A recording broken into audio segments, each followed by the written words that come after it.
Do you want to make deploying your Next.js app as easy as running a single command? Today I'll show you how to Dockerize your Next.js app for fast, smooth and reliable deployments to both local development and also production. Let's dive in and simplify your setup. The first step is to create a directory for our Next.js project. Now I'll cd into this directory and next I'll create my Next.js project. This will ask you for some questions to configure your project based on all these answered questions. If you don't know about these questions, you can leave it as it is and it will select all the default options. First, it's asking what is your project name. So I'll call my project app. So this will actually create an app folder inside my Next.js app directory. So the Next.js source code will actually be located in this app folder. Next is asking if I would like to use TypeScript and I'll select yes. Would you like to use ESLint? Yes. Would you like to use Tailwind CSS? No. So I'm just hitting the enter and the one actually highlighted are already selected. So if you want to switch, you can use the arrow key. Would you like to customize import alias? No. And now this will take maybe up to 2 or 3 minutes depending on your network speed to set up and configure your project. Once this is completed, we will be good with our Next.js app and we can start running it. This has set up the project at this directory. And now to run the Next.js app, I'll cd into the app and then I'll run yarn dev. And now the application should be good to run at localhost 3000. If I switch to my browser and run the URL localhost 3000, you can see that the application is loaded correctly here. Now I have opened my application source code inside the VS Code and you can see here I have this Next.js app folder, which is the root directory, and then inside this root directory I have this application called app. This app folder actually hosts all the Next.js source code. Now let's start dockerizing this Next.js application. First we will dockerize this application for the local development. I'll create a new file in this root directory. I'll call this file Dockerfile and I'll paste the snippet here to run this Next.js app through Docker. So first I'm importing this node Docker image, which is the latest stable version. Then I'm switching to the directory called /app. Then I'm first copying this app package.json. So if you can go here inside this app folder, we have this package.json. Currently we don't have the yarn log directory, but instead we have this package log.json. So I'll remove this package log.json since we will be using yarn. Once we copy this app package.json, we can run the yarn install commands. Then next we are copying all the source code of the Next.js app from this app folder into the current directory, which is the /app. Once we have all the source code, we are running the yarn dev command the same way we run this command earlier to test the application. For local development, it's already recommended to use Docker Compose if you want to manage your Docker containers through Docker Compose. So maybe in the future you may have some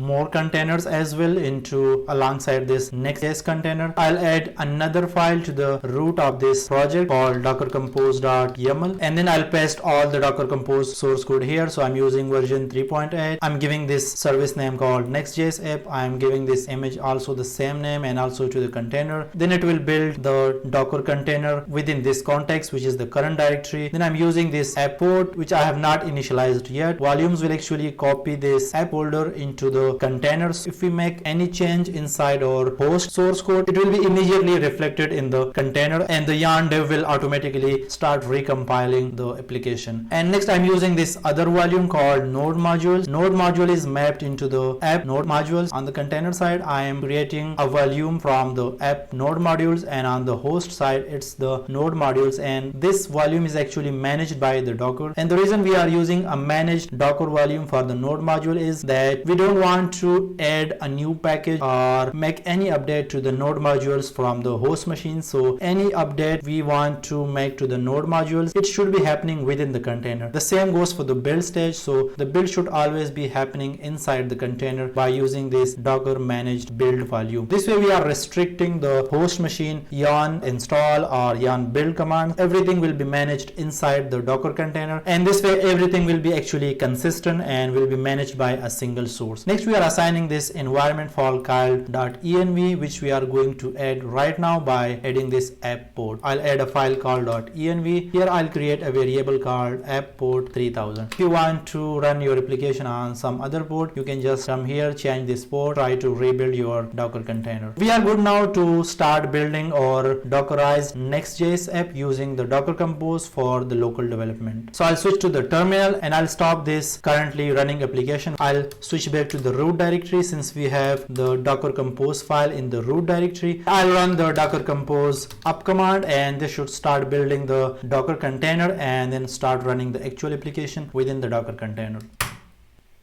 First, it's loading the node Docker image. It's copying the package.json. And once it installs all these packages, it will actually start running the application by using yarn dev command. Our app is ready. We can test our application on this localhost 3000 URL. If I go back to the browser and reload this, the app is running as it was before by using the yarn dev command. As I mentioned that this node modules folder is actually restricted to be only used by inside the Docker container. So you may be wondering how we can install a new package inside this Docker container. So for that you need to switch to the terminal, open a new tab while the existing tab is currently running the Docker compose. You can log into this container by using the docker compose exec command and you can run any command within that container. Here is the command docker compose exec and then I'm using an interactive shell. Then I am using the service name which is the Next.js app service name inside the docker compose file. Then I'm running this command yarn add and then you can give it any package name. So suppose I want to install the Stripe package, I can run it and this will install a new package called Stripe into that Docker container Next.js application. The package is installed. If I switch to the VS Code and then I switch to the app and package.json, you can see that the Stripe package is installed here and it should be already reflected within your source code if you are importing or you are consuming this package anywhere. Next we are going to dockerize this same application for the production. For that I'll create a new file inside this root directory and I'll call this file Dockerfile, but since we already have another Dockerfile for the local development, I'll call this dockerfile.prod and then I'll paste the source code for dockerizing this Next.js app for the production. First I'm using the node Docker image the same way we did for the local development, but in the local development we were using the setup as it is on the host machine because we don't care about the Docker image size, but since on the production we always take care about how the Docker image size is since it will affect the CI/CD pipeline, it will also affect the loading time in the browser. So that's why we are using this multi-stage Docker file. First we are using this Alpine image as base and then on the top of base first we are installing the dependencies by copying the package.json and installing all those packages. Once the packages are installed,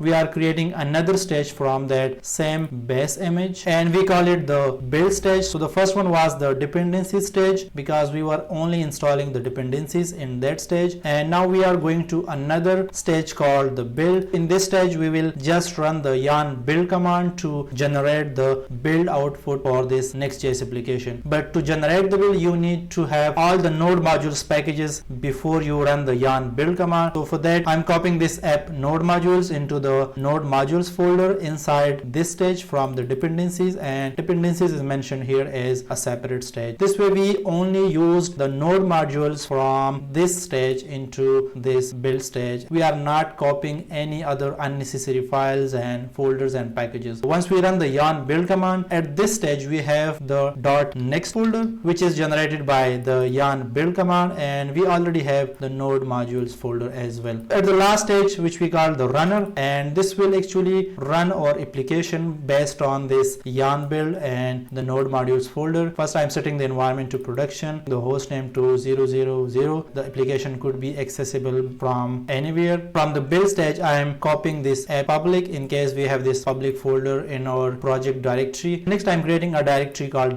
.next. Since running this command node server.js, this will actually require to have a server.js file which is located inside the next folder. From the build stage I am copying this app next standalone into this current directory which is the /app directory. Then I'm also copying this app.next static into this .next static directory under this same app directory. You may have noticed that I am referring to this standalone directory, but by default if you run the yarn build command this will actually not generate any standalone output for this Next.js project. To generate the standalone output for a dockerized application you need to update your our next.config.ts file for a minor update. I'll add here output as standalone. So now if I run the yarn build command, the next.js build will be actually generated inside a standalone folder. So now if you do an ls-il on this current directory, you will have all the files generated inside this standalone folder, which should look like this. Like there will be a